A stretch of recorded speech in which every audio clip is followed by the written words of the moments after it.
चलिए आइए संस्कृत साहित्य का पार्ट दो भाग को हम जानेंगे, जिसमें गद्य पद्य एवं नाटक के बारे में बताया गया है। कठोपनिषद कठोपनिषद उपनिषदों में बहुत प्रसिद्ध है। यह यजुर्वेद की कठ शाखा से संबंधित है। कठोपनिषद में कुल 2 अध्याय हैं और प्रत्येक अध्याय में 3-3 वल्लियाँ हैं।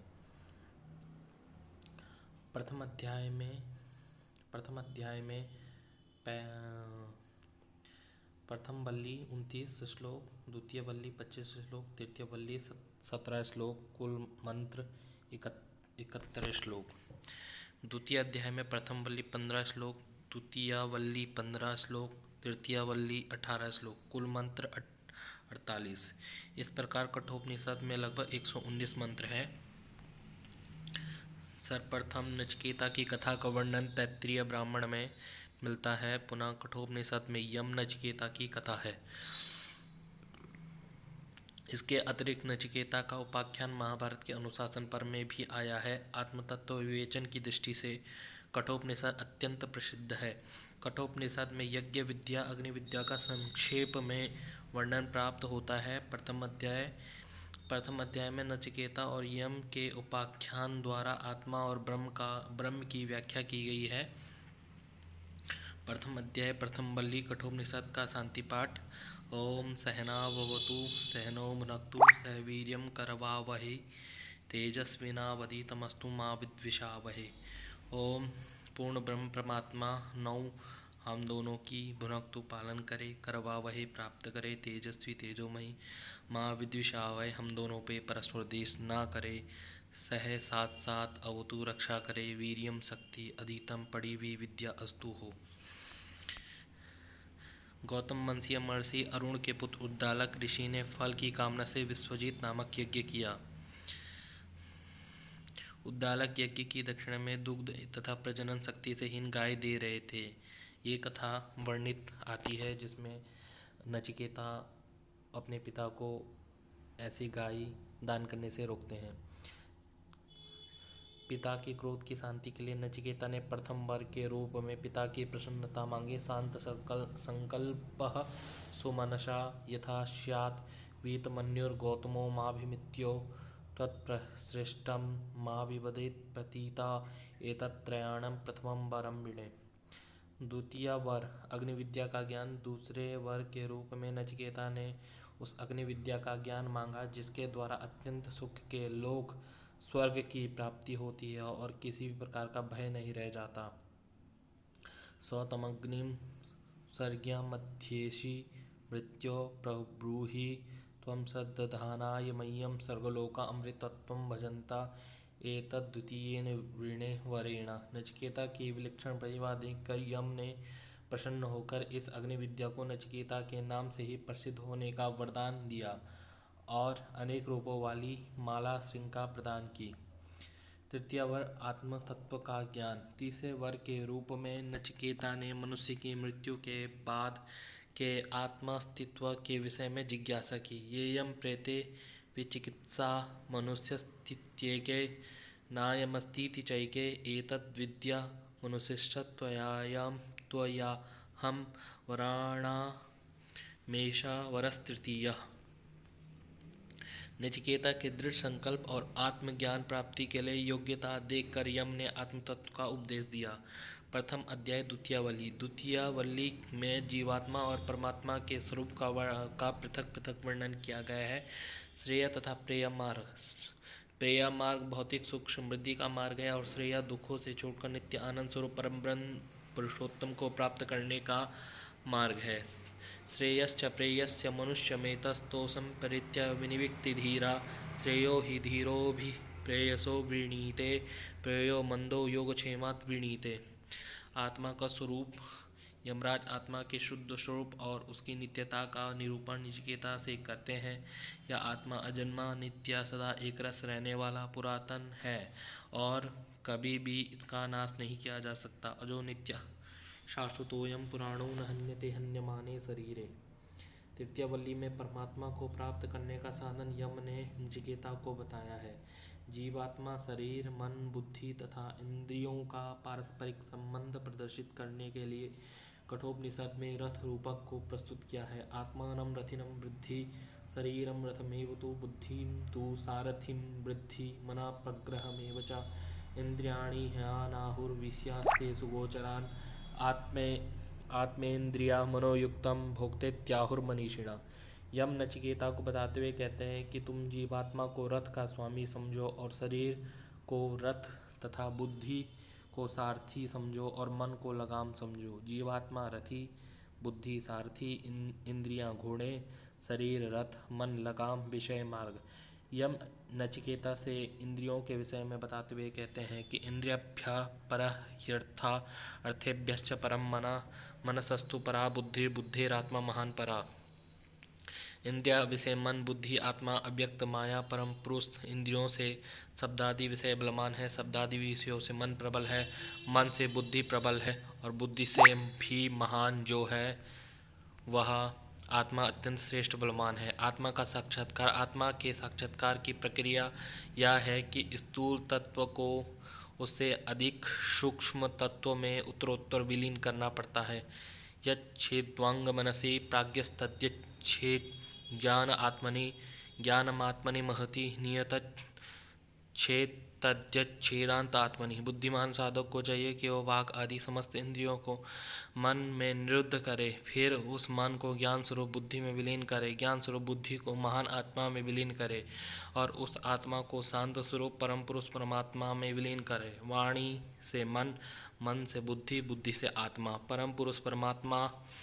यम मनुष्यों को उद्बोधित करते हुए कहते हैं कि आत्म ज्ञान की ओर उन्मुख होने और श्रेष्ठ आचार्यों के उपदेश से ज्ञान प्राप्त करके ही इस परम ब्रह्म परमेश्वर को जाना जा सकता है। उत्तिष्ठ जागृत प्राप्य वरान निबोध्य क्षुरस्य धारा निशिता दुरत्यया दुर्गम पथस्तत्कवयो वदन्ति। हे मनुष्यों, उठो जागो और श्रेष्ठ महापुरुषों के पास जाकर उस परम ब्रह्म परमेश्वर को जान लो। नेह नानास्ति किंचन इस उपनिषद का गंभीर संकनाद है। मनसई वेदमाप्तव्यम नेह नानास्ति किंचन। शुद्ध मन से ही यह परमात्म तत्व प्राप्त किए जाने योग्य है। इस जगत में एक परमात्मा के अतिरिक्त कुछ भी नहीं है। कठोपनिषद के द्वितीय अध्याय में परम ब्रह्म परमात्मा का अदिति देवी के रूप में वर्णन किया गया है। कठोपनिषद में जीव शब्द परमात्मा के लिए आया है। यम इमं मद्वदम वेदा आत्मानं जीवमन्तिकात्। कठोपनिषद के अनुसार मानव शरीर में एकादश 11 द्वार हैं। 2 आँख, 2 कान, 2 नासिका, छिद्र, 1 मुख, ब्रह्म रंध्र, नाभि, गुदा, शिश्न, 11 द्वार हैं। यह 11 द्वारों वाला मानव शरीर ही उस सर्वव्यापी अविनाशी अजन्मा नित्य निर्विकार एक रस विशुद्ध ज्ञान स्वरूप परमेश्वर की नगरी है।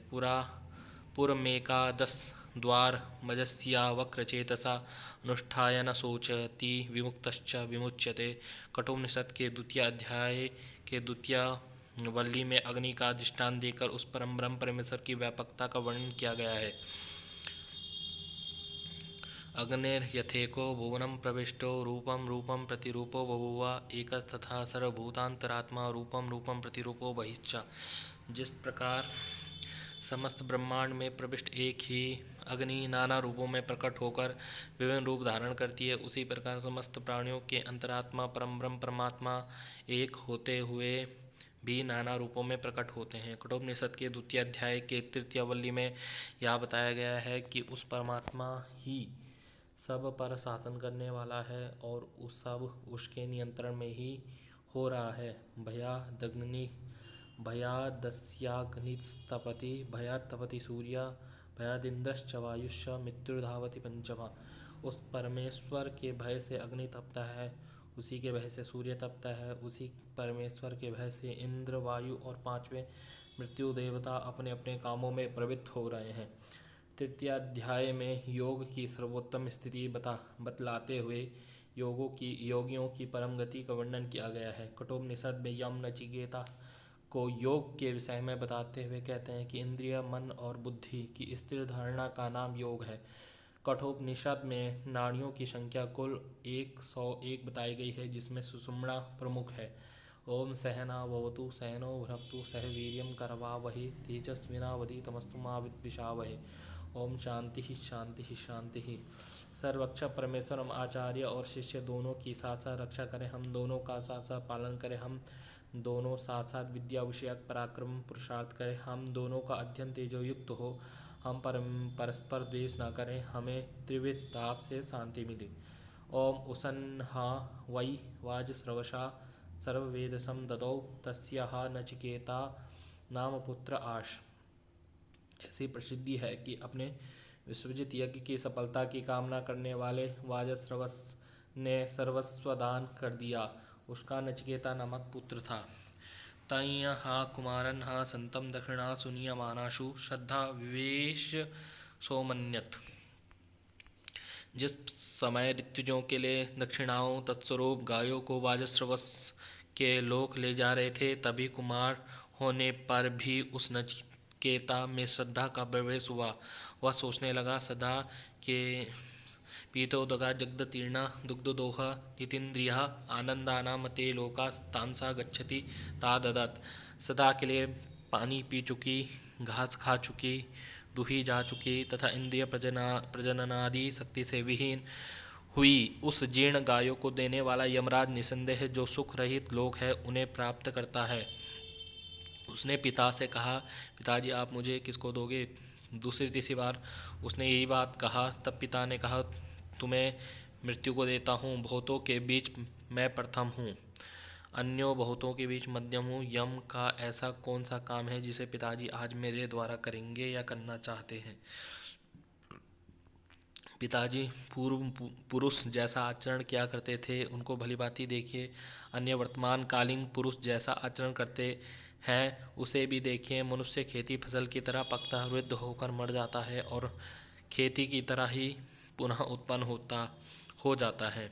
वैश्वानरा प्रविश्यत्तिथिर ब्राह्मणो गृहान् तस्येतां शान्ति कुर्वन्ति हरवैवस्वतोदकम्। ब्राह्मण अतिथि अग्नि के रूप में घरों में प्रवेश करता है, उसकी यह अर्घ्यपाद्यादि दान रूप शांति सत्पुरुषों द्वारा की जाती है वैवस्वत आप भी जल ले जाइए। जिसके घर में ब्राह्मण अतिथि बिना भोजन के लिए निवास करता है, उस मंदबुद्धि पुरुष की आशा अज्ञात पदार्थों की प्राप्ति की कामना एवं प्रतीक्षा ज्ञात पदार्थों की प्राप्ति की कामना को संगत आशा एवं प्रतीक्षा के संयोग से प्राप्त होने वाले फल एवं सत्यप्रियवाणी से उत्पन्न फल को इष्ट यागादि जन्य फल एवं पूर्तकूप निर्माण आदि सार्वजनिक हितकार्यों से उत्पन्न फल को, सारे पुत्रों और पशुओं को, इन सब को नष्ट कर देता है। हे ब्रह्मन, चूँकि तुम पूज्य अतिथि होकर बिना खाए मेरे घर 3 रात तक रहे, इसलिए प्रत्येक रात्रि के अनुसार 3 बार चुन लो, ले लो। तुम्हें हमारा नमस्कार हो, हमारा कल्याण हो। हे यम, मेरे पिता गौतम मेरे प्रति जिससे लोग शोक रहित शांत विचारों वाले एवं प्रसन्नचित हो जाएं और आप द्वारा भेजे गए मुझको पहचान कर मुझसे बोले बातें करें, तदर्थ मैं तीनों में यह प्रथम वरण करता हूँ। मेरे द्वारा प्रेरित हुआ तुम्हारा पिता अरुण पुत्र उद्दालक तुम्हें पहले की ही तरह पहचान लेगा। तुम्हें मृत्यु के मुख से छुटा हुआ देखकर चिंता रहित होकर आने वाली रात्रियों में सुखपूर्वक सोएगा। स्वर्गलोक में कोई भय नहीं है, वहाँ न तुम मृत्यु के देवता यमराज हो और न कोई बुढ़ापे से ही डरता है। भूख और प्यास दोनों को पार करके शोक का अतिक्रमण करके प्राणी स्वर्ग में आनंद करता है। हे मृत्युदेव, आप स्वर्ग के साधन भूत अग्नि को जानते हैं। मुझ श्रद्धालु के प्रति आप उस अग्नि को का उपदेश करें जिसके द्वारा स्वर्गलोक के निवासी अमरता प्राप्त कर चुके हैं।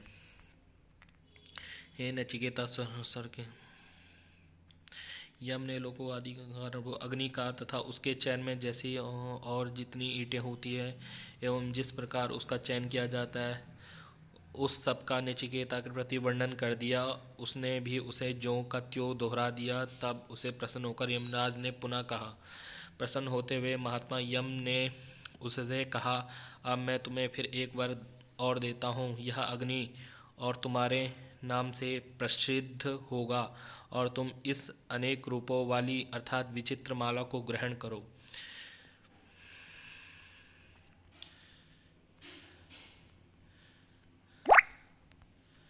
उसके बाद उन्हें वो आत्मा के विषय में बताते हैं कि हे यमराज, आप जो कहते हैं कि प्राचीन काल में देवों ने इसके विषय में निस्संदेह किया था और यह सरलता से जानने योग्य नहीं है, इससे स्पष्ट है आप सदृश उसका दूसरा कोई वक्ता नहीं मिल सकता, इसके समान दूसरा कोई वर भी नहीं है।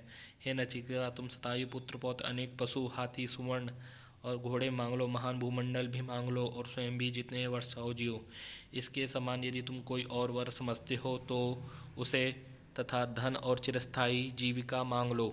हे नचिकेता, तुम इस विस्तृत पृथ्वी पर वृद्धि प्राप्त करो, मैं तुम्हें भोगों का इच्छा अनुसार भोक्ता बना देता हूँ। मृत्युलोक मनुष्य लोक में जो जो भोग भोग्य विषय दुर्लभ है, उस सब भोगों को स्वेच्छा अनुसार मांग लो। रथ एवं वाद्यों सहित ये रमणीय हैं, निसंदेह ऐसी रमणीय मानवों को प्राप्त होने योग्य नहीं है। मेरे द्वारा दी गई इससे अपनी परिचर्या सेवा करवाओ, किंतु नचिकेता मरण के संबंध में मत पूछो। हे यम, कल तक भी निश्चित रूप से न रहने वाले अर्थात सर्वथा क्षणिक भोग पदार्थ मनुष्य की सारी इंद्रियों के तेज को क्षीण कर देते हैं। मनुष्य जीवन भी तो थोड़ा ही है, अतः आपके वाहन और नाच गान आपके ही पास रहें। मनुष्य धन से संतुष्ट नहीं किया जा सकता, यदि आपको देख लिया है तो धन ही पालेंगे, और जब तक आप शासन करेंगे तब तक तो हम जिएंगे ही, इसलिए मेरे लिए तो वही वर वर्ण करने योग्य है। नीचे पृथ्वी पर रहने वाला जराग्रस्त एवं मरणशील कौन विवेकी व्यक्ति जरा एवं मरण से ग्रस्त न होने वाले अजर अमर देवों के समीप पहुंचकर वर्ण के राग अर्थात आशंग से उत्पन्न होने वाले स्त्री संभोग आदि सुखों को अस्थिर देखता हुआ अति दीर्घ जीवन में भी सुख मानेगा। है यम, जिस प्रेत के विषय में रहता है या नहीं यह शंका लोग करते हैं, एवं महान परलोक के विषय में जो विज्ञान है वह दोनों हमें बतलाइए। यह जो गहनता में प्रविष्ट गूढ़ वर है, इससे भिन्न वर नचिकेता नहीं वर्ण करता।